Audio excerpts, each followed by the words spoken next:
I'm gonna give up on my career. So ఎన్ని extent కైనా నేను వెళ్తాను, I will fight for it. అంటే దేనికి, అంటే కేసు పెడతారా, నాకు ఇబ్బంది పెట్టారని చెప్తారా? ఇలా బాడీ షేమింగ్ మీద పెట్టచ్చు, మెంటల్ అబ్యూస్ కింద పెట్టచ్చు. సో ఎవరెవరు చేశారు? సునీత గారు ఒకటి చేస్తారని చెప్పారు, and production house body shaming వాళ్ళే చేశారు కాబట్టి వాళ్ళ మీద పెట్టచ్చు. So it's not a normal thing, because mental abuse పెట్టారు, నా ప్లేస్లో వీక్ వాళ్ళు ఉంటాయి, don't know what they'll do. So అది చేయడం కరెక్ట్ కాదు. చాలా మంది సఫర్ అయిన వాళ్ళు ఉన్నారు, వాళ్ళందరూ ఇప్పుడు మాట్లాడుతున్నారు. సో నాకు ఇది రైట్ అనే అనిపిస్తుంది గ్యారంటీగా. What ever I'm doing is right అని. తర్వాత ఈ ఏదైతే వీళ్ళు ఉన్నారో ప్రొడక్షన్ వాళ్ళు మాట్లాడే ప్రయత్నం చేశారా? లేదు, ఇంకా ఇదంతా నేను బయట పెట్టాక not a word from them, nothing. Phone చేయడం కానీ లేదంటే జడ్జెస్ ఎవరైనా కానీ వాళ్ళకి సంబంధించిన వాళ్ళు లేదు. వాళ్ళ ఫ్యాన్స్ నాకు హేట్ మెసేజెస్ అయితే పెట్టారు. ఉంటాయిలేండి, మీద మీరు విమర్శ చేస్తున్నప్పుడు అది వస్తుంది, మీ ఫ్యాన్స్ ఉంటారు, ఇవన్నీ నడుస్తూ ఉంటుంది. కానీ వాళ్ళ నుంచి అయితే ఎలాంటి వర్డ్ లేదు, వాళ్ళకి సంబంధించిన వాళ్ళు లేదు, నథింగ్. ఓన్లీ సింగర్స్ మ్యూజిషియన్స్ వరకు ఇంకెవ్వరు లేరు. అంటే ఈ సంఘటన మీకు ఒక్కటేసారి జరిగిందా? ఏదైతే శ్రీరామనవమి రోజు ఏదైతే డ్రెస్ కి సంబంధించింది ఈ విధంగా బాడీ షేమింగ్ చేయడం ప్రతి ఎపిసోడ్ అయిందండి, అది ప్రతి ఎపిసోడ్ లో అయింది. అవును, ఇంకా నన్ను కావాలని కిందకి పైకి 10 సార్లు తిప్పడం పాడే ముందు కరెక్ట్ గా. అది హెయిర్ స్టైల్ బాగాలేదు, ఇది బాగాలేదు, డ్రెస్ ఇప్పేసి మళ్ళీ చెయ్యాలి, అడ్జస్ట్ చేయాలి, బాగాలేదని ఏం చేయకుండా ఇచ్చేవాళ్ళు, మళ్ళీ అడ్జస్ట్ చేయకుండా నన్ను తిప్పాలి, బాగా ఎగ్జాస్ట్ చేయాలని ఒక ఇంటెన్షన్తో చేసేవాళ్ళు, క్లియర్గా కనిపించేది. నాకు అర్థం అవ్వట్లేదు, అంటే చాలా మంది కూడా కామెంట్స్ ఇచ్చేది మిమ్మల్నే ఎందుకు అనేది. అంటే మీరు చెప్పారు నేను ఇంతకుముందు గెలిచి వచ్చాను, నేను వేరే దాంట్లో విన్నర్ అయ్యి వచ్చాను, సో అదే టార్గెట్ అని అంటున్నారు.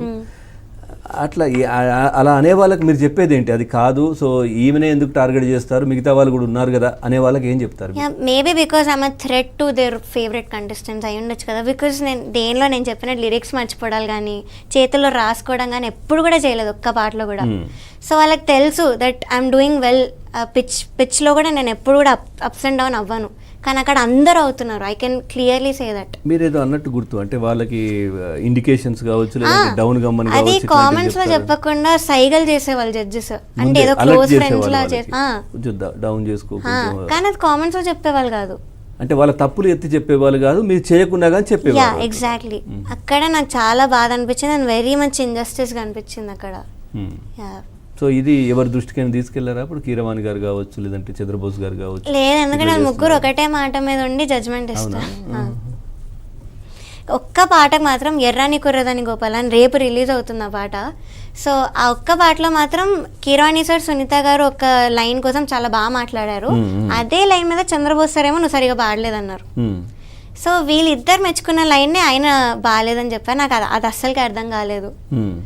సో ఇంకా అది కూడా డ్యూయట్ సాంగ్ ఇచ్చాను నేను, ఎన్ని పాటలు ఇచ్చినా కూడా, ఫీమేల్ సోలోస్ ఇచ్చినా కూడా. అయినా నేను పాడి ఆ డిఫరెన్స్ చూపించి, మేల్ టు ఫీమేల్ డిఫరెన్స్ చూపించి, it's very very hard as a singer. So నేను అవన్నీ చేసినా కూడా మళ్ళీ పాయింట్అవుట్ చేశారు. తర్వాత మీరు ఎప్పుడు అన్నట్టు గుర్తు, సునీత పాట తీయనా మనసు మాత్రం కాదు అని. ఏంటి అసలు? అంటే బేసికలీ ఎందుకు అనాల్సి వచ్చింది, అంత ఇబ్బంది ఎందుకు అయింది ఈ ఒక్క దాంతోనేనా? బికాస్ నేను కూడా అలానే అనుకునేదాన్ని వెళ్ళే ముందు, షీఈస్ వెరీ బ్యూటిఫుల్, అంతే స్వీట్ అయి ఉంటారు అన్న వేలో వెళ్ళాను, ఇది చూడనంత వరకు. సో అదే ఇంటెన్షన్తో వెళ్ళి అక్కడ చూసాక అంత నా కళ్ళు అప్పుడే తెరుచుకుని, అంత రియాలిటీ చూసాక. సో ఎంత బ్యూటిఫుల్ ఉంటారో అంతే రూడ్ అని కూడా అనిపించింది నాకు. ఏంటి రూడ్ అంటే ఏంటి? మీరు చూసి మీ పట్లనా, అక్కడ ఉన్న వాళ్ళ పట్లనా?